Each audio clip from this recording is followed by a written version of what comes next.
Abbiamo la rimodulazione dei fondi FERS, questo è un passaggio importante perché è la rimodulazione che dà la possibilità anche di cambiare le percentuali del cofinanziamento regionale. Il primo atto in assoluto della giunta Stefani sarà economico, un comparto nel quale si gioca una partita fondamentale. La Regione è entrata in esercizio provvisorio e dopo la rimodulazione dei fondi europei di sviluppo regionale comincerà la stesura del bilancio. Questa pausa natalizia servirà anche per leggere i documenti, entrare nei dossier e poi fare in modo di partire subito a gennaio a sprombattuto con l'obiettivo di approvare il prima possibile il bilancio per il 2026. Ci sono tantissimi temi, compreso il tema delle problematiche legate alle crisi aziendali e su questo ho già fatto un incontro con l'unità di crisi per cercare di attenzionare alcuni casi che non sono ancora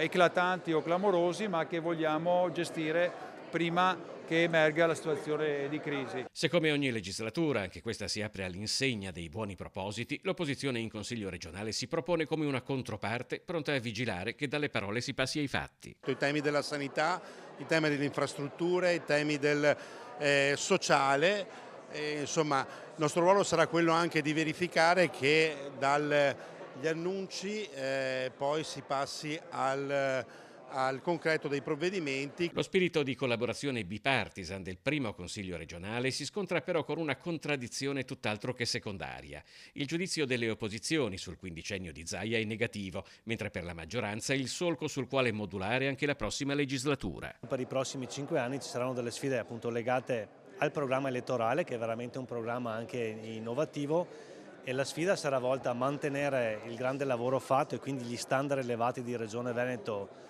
conquistati in questi mandati del Presidente Zaia, aggiornandoli con gli obiettivi del Presidente Stefani e degli obiettivi che ci siamo dati di programma.